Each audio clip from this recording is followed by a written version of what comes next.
চরে আমরা কি করি সব জানবার পাবেন, ব্লগটা শেষ পর্যন্ত দেখতে থাকেন। ব্লগটা কিন্তু প্রায় 2 বছর আগে, তখন আমি সোশ্যাল মিডিয়ায় ছিলাম না। তো এই সময় চাল রোজার দিন, তাই আমরা সময় কাটাবার নিয়ে সবাই মিলে প্ল্যান করছিলাম বাগবর পাহাড়ে যাম। যেমন কথা তেমন কাম, প্ল্যান করে আই পড়লাম নদীর পাড়ে। আর এই ভিডিওটাতে প্রায় সবাই আছে, আমি, মুশারফ, হামিদুল, বিল্লাল, মামু। তাই ঘাটপাড়ায় নৌকার জন্য করতেছি ওয়েট। তারপরে ফাইনালি নৌকার জার্নি আরম্ভ করে দিলাম।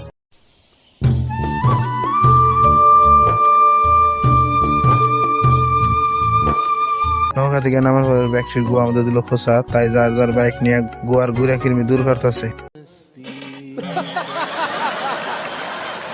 তারপরে ফাইনালি পাহাড়ে ওঠা আরম্ভ করে দিলাম, আর ক্যামেরাটা কিন্তু মামু করতেছে। তারপরে বহুত সময় ঘোরাঘুরি করলাম। এমনিতেই রোজার দিন আসল শুধু সময় কাটাবার জন্য আইছিলাম, তাই বেশি গুলুমুলু না করে আবার নিচের ফেলে নাম্বার নিছি, কারণ ব্যক্তির জীবন শেষ, তাই আর বেশি দেরি করুম না। অত একটা ভালো করে দেখাবার পারলাম না। যদি বাগবর পাহাড়ের ব্লগ ভালো করে দেখবার চান, আর এখন ভালো হইলো বাড়ি মিহি যাও না, কারণ বাড়িতে যাই ইফতার করান লাগবে। দেহ আছে এটা একটা কাম হইলো, সেই সবই ফলো করুন।